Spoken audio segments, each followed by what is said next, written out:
हाँ वही बड़े मेरे को सर्टिफिकेट दे रहे थे, जो बोल रहा हुआ ना वही, कल दिन में बोल रहा था, हो गया ना वही। नहीं जीती पंजाब। हाँ, अगर 6 तारीख 7 तारीख के बाद ये मैच होता तो हम दिल से दुआ करते कि पंजाब जीत जाए, पंजाब के जीतने की दुआ करते हम। देखिए आपने कल क्या हुआ, आरसीबी जीत की, पूरी रात बेंगलोर में पटाखे ढोल नगाड़े बजे हैं और अगले 7-8 दिन तक बजते रहेंगे। क्या पंजाब इतना बर्दाश्त कर पाता? नहीं कर पाता। इतना बिल्कुल भी पंजाब के लोगों से बर्दाश्त नहीं हो पाता। हमने तो पहले ही बोला था ये। और हाँ भाई, जो आपका वो भंडबूचड़ है, भंडबूचड़े अपनी तिल्लियां इकट्ठी कर ले। ये झाड़ू की जो तिल्लियां इधर उधर बिखर गई है ना, इनको इकट्ठा कर ले। अब तूने जो करना था वो कर लिया, अब तुम्हारी तिल्लियां बिखर चुकी हैं, तिल्लियां बिखर गई तुम्हारी। कांग्रेस को वैसे समझ में नहीं आ रहा, बादलों को वैसे नहीं पता करना क्या, क्या करें क्या नहीं करें। अच्छा, अवतार पासा याद है आपको? अवतार पासा पंजाब में ही जन्मा था, कामरेड अवतार पासा। जब दरबार साहिब के ऊपर अटैक हुआ था तो अवतार पासा ने क्या बोला था? वो कामरेड ने क्या हुआ, एक बिल्डिंग ही तो गिरी है, यही शब्द थे ना उसके। अवतार पासा ने कहा तो क्या हुआ, एक इमारत गिरी है। अच्छा, एक और था मन्ना सिंह, गुरशरण सिंह, नाटककार, जो भंडबूचड़ जैसे अभी एक भंडबूचड़ बैठा हुआ है ना पंजाब के अंदर, वो थे। वो कहा करते यहाँ स्कूल कॉलेज या अस्पताल बनाओ दरबार साहिब की जगह पे। उन्होंने उठाई थी आवाज। कई और भी बहुत कुछ कह चुके हैं। पंजाबी कामरेड हमेशा सिखों की जड़ें काटने वालों के साथी रहे हैं, लेकिन एक एक चीज याद रखना, ये जितने कामरेड थे, कामरेडों के खिलाफ बोलता था खुल के दीप सिद्धू। दीप सिद्धू ना एक बहुत अच्छा आगे तक का जानकार वकील था, पढ़ा लिखा। वो जितना जो कुछ भी बताता था ना, वो आज तक लोगों के काम आ रहा है और आगे तक काम आता रहेगा।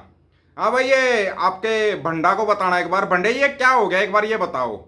जो हमने बताया था ना कि ये पंजाब के अंदर जो उपचुनाव है, जालंधर के अंदर जो उपचुनाव है, इसके जरिए ये लोग केजरीवाल को राज्यसभा में भेजना चाहते हैं। और अब क्लियर हो गया, जितने भी पंजाब के अंदर बड़े महत्वपूर्ण पद है ना, उन सब के ऊपर दिल्ली के लोग बैठे हुए हैं। जो पंजाब वाले आम आदमी पार्टी में शामिल हुए थे 2022 में, जिन्होंने पार्टी बनाने में सहयोग किया था, अब वो लोग रो रहे हैं, बगावत कर रहे हैं, बगावत कर रहे हैं। वो बोल रहे हैं दिल्ली वालों ने कब्जा कर लिया। अभी कब्जा हुआ कहां? पूरा कब्जा तो उस दिन हुआ जिस दिन ये केजरीवाल बन के बैठ जाएगा मुख्यमंत्री, उस दिन समझ में आएगा। भंड को क्या, भंड अपना 4 पैग लगाएगा और अपना मस्त रहेगा, चुटकुले सुनाने शुरू कर देगा। कोई अगर पत्रकार कोई ढंग से सवाल कर लेगा तो उसको दिल्ली की जेल में डलवा देगा। बस इसका यही काम है। और बता दो इसने किया क्या है, किसानों के साथ क्या कर रहा है, जबरदस्ती जमीनों को कब्जा रहा है, ये जबरदस्ती जमीनों को कब्जा रहा है। ये कमाल की बात है, फिर भी आप लोगों की आंखें नहीं खुल पा रही। लो इन्हीं की रिपोर्ट देते हैं आपको, पहले तो सुनना थोड़ा ध्यान से। आम आदमी पार्टी की में पहली बार दिल्ली के नेताओं को बोर्ड और कॉरपोरेशन के चेयरमैन लगाने और महत्वपूर्ण स्थानों पर उन्हें बैठाने को लेकर जो बगावत के सुर पनपने लगे हैं, वो यह पार्टी संकट में जाने वाली है और बहुत बड़ा संकट खड़ा होने वाला है इनके ऊपर। पार्टी के कई सीनियर विधायकों का कहना है वॉलंटियर अब अपनी अनदेखी बर्दाश्त नहीं कर रहे हैं। उन्हें लग रहा है 2022 में सरकार को लाने में सबसे ज्यादा काम उन लोगों ने किया, बिल्कुल किया, और स्थापित पार्टी के नेताओं के साथ दुश्मनियां उन्होंने मोल ली। लेकिन अब जब सरकार बन गई है तो राज्यसभा की सीटें हो या फिर बोर्ड और कॉरपोरेशन चेयरमैन के पद, इन पर दिल्ली के नेताओं को बिठाया जा रहा है। राज्यसभा के कितने सदस्य भेजे गए थे पंजाब की तरफ से? 4। कोई नड्डा, कोई वो क्या था, चड्डा था, चड्डी था, मेरे को नहीं पता। नड्डा तो अपना साथी है भाई, उसके नहीं कह रहे हम, लेकिन वो चड्डी था ना जो, उसको भेजा गया। एक और भेजा गया तो किसी गुप्ता सुप्ता को भेज दिया। क्या मिला पंजाब को? अब सुनो, पंजाब के सबसे महत्वपूर्ण बोर्ड पंजाब प्रदूषण कंट्रोल बोर्ड की कमान दिल्ली की रीना गुप्ता को सौंपने से लंबे समय से दबी चिंगारी को हवा मिली है। हवा देने वालों में आम आदमी पार्टी की ही महिला विंग की प्रदेश प्रधान प्रीति मल्होत्रा है, उसने इस चिंगारी को हवा दी है। बीते कल पटियाला में उन्होंने वॉलंटियरों के साथ जिस प्रकार रैली की और पार्टी और सरकार के खिलाफ अपनी भड़ास निकाली, उसको देखते हुए पार्टी के पंजाब मामलों के प्रभारी मनीष सिसोदिया ने कमान संभाल लिया। अभी मनीष सिसोदिया इनके बारे में बताते हैं आपको, सुनते जाओ। हालांकि प्रीति मल्होत्रा को मनाने की बजाय उन्हें महिला प्रधान के पद से हटाकर मोगा की विधायक डॉक्टर अमनदीप कौर को प्रधान बना दिया गया है। प्रीति मल्होत्रा को ही हटा दिया जिन्हें आवाज उठाई थी। और यह संकेत दिया गया कि जो भी बगावती स्वरूप अपनाएगा उसे बाहर का रास्ता दिखा दिया जाएगा, क्योंकि झाड़ू वाले अब अपने आप को तानाशाह समझने लगे हैं भाई। तानाशाही तो इनकी करवा दी भाई पंजाब वालों ने।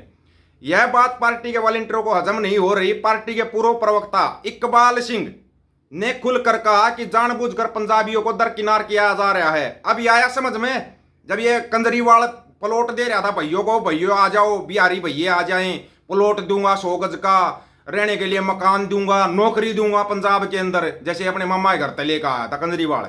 ऐसे नौकरियां बांट रहा है, पंजाब की नौकरियां भैयों को बांट रहा है। भैयों के राशन कार्ड बना दिए, भैयों के वोटिंग कार्ड बना दिए, लाखों भैयों के बना दिए, एक दो के नहीं। खेल को समझो इसको। उन्होंने कहा दिल्ली के विभव कुमार से पूछे बिना यहां कोई काम ही नहीं करता और न ही किसी से मिला जा सकता। दिल्ली का विभव कुमार उसकी चल रही है। तुम सोच रहे हो भाई भंडबुच्चड़ है मुख्यमंत्री, नहीं है ये। यह स्थिति इसलिए भी महत्वपूर्ण है क्योंकि लुधियाना पश्चिमी सीट पर इस समय उपचुनाव चल रहा है और सत्तारूढ़ पार्टी ने अपने राज्यसभा सदस्य संजीव अरोड़ा को मैदान में उतारा है। संजीव अरोड़ा को राज्यसभा का सदस्य बनाया गया था पंजाब की तरफ से, अब उसको चुनाव मैदान में उतारा जा रहा है। उसकी जगह पे केजरीवाल को राज्यसभा का सदस्य बनाया जाएगा। गारंटी इस चीज की लिख लेना।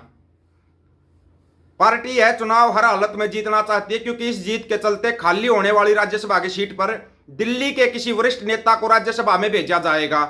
पार्टी प्रधान अरविंद केजरीवाल, मनीष सिसोदिया, सत्येंद्र जैन आदि में से किसी का नंबर लग सकता है। ये सत्येंद्र जैन, मनीष सिसोदिया, केजरीवाल जेल में थे ना, जेल में थे, अच्छे काम करके गए होंगे तभी तो जेल में थे ना। अच्छे काम किए होंगे, लोगों का भला किया होगा, तभी तो दिल्ली में इनकी फिर सरकार बनेगी ना। एक तरफा सरकार बनी होता है इनकी दिल्ली के अंदर। ये जितने नारे लगाता था दिल्ली में कोई हिलाने वाला नहीं, मैंने ये कर दिया, सारे इसके हवाई गुब्बारे थे, झूठ के गुब्बारे, वो दिल्ली वालों ने फोड़ दिए। दिल्ली वालों ने इसके गुब्बारे फोड़ दिए। टिट फॉर टैट है। अब यहाँ पंजाब में भी इनका कुछ नहीं है, लेकिन पता नहीं अगर भाई ये जीत गए या लुधियाना की जो पश्चिमी सीट है, अभी तो एक सीट पर और उपचुनाव होने वाला पंजाब के अंदर ही, आपको बता रहे हैं। ऐसे में पार्टी में उठ रही बगावती सुरें और पार्टी को छोड़कर नेताओं के जाने से झटका जरूर लगा है। सभी पार्टियों के घाट का पानी पीकर, अब इसको ध्यान से सुनना, सभी पार्टियों के घाट घाट का पानी, कांग्रेस, बीजेपी, बादल, सादल, सबके, आम आदमी पार्टी में आने वाले लुधियाना के कमलजीत कड़वाल ने आपका झाड़ू छोड़कर कांग्रेस का हाथ पकड़ लिया है। हालांकि कड़वाल का दिल्ली बनाम पंजाब वाली विवाद से कोई संबंध नहीं, लेकिन सत्तारूढ़ पार्टी को छोड़कर विपक्ष का दामन थामना कहीं ना कहीं यह संकेत जरूर है कि पार्टी में कुछ अच्छा नहीं हो रहा। कुछ नहीं, कुछ भी अच्छा नहीं हो रहा। पंजाब के युवाओं को जबरदस्ती उठाकर जेलों में डाला जा रहा है, जबरदस्ती झूठे केस लगाए जा रहे हैं। क्या किया भाई पंजाब पुलिस ने? जो भैया ने इनके ऊपर अटैक किया था, किया कुछ उनका इलाज? किया किसी भैया का इलाज?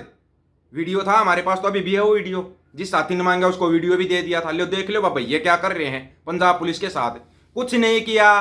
क्यों? क्योंकि असली कमांड तो केजरीवाल के पास है। ये भंड तो डम्मी है, ये तो डम्मी सीएम है। कहीं सोच रहे हो ये सीएम है, नहीं है ये पंजाब का सीएम। पंजाब का असली सीएम केजरीवाल की चलती है आज भी वहां पे।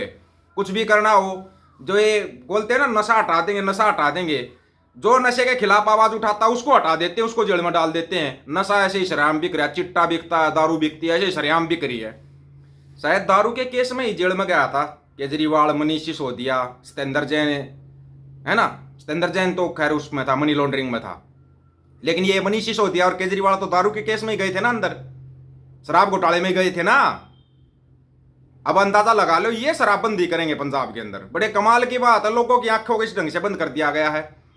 अगर विदेश में बैठ के बोल सकता है राहुल गांधी कि भाई मैं माफी मांगता हूं, 84 में गलती हुई थी, तो अकाल तख्त साहब के सामने आकर भी बोल देना चाहिए उसको, ताकि पता लग जाए। होना चाहिए कि नहीं होना चाहिए? इसके बारे में, इस बारे में आप लोगों की क्या राय है? अपनी राय रखना, आपकी राय का इंतजार रहेगा। सभी साथियों को राम राम, नमस्कार, आदाब, सत श्री अकाल। वीडियो को ज्यादा से ज्यादा शेयर, चैनल को सब्सक्राइब और बेल आइकन को जरूर दबाना दोस्तों। ऑफिशियल दीपक फौजी यूट्यूब चैनल बात हक और सच की करेंगे, हक सच की बात हम करेंगे। वीडियो को शेयर करने की जिम्मेदारी आप लोगों की है। गज के आखो, वाहेगुरु जी का खालसा, वाहेगुरु जी की फतेह।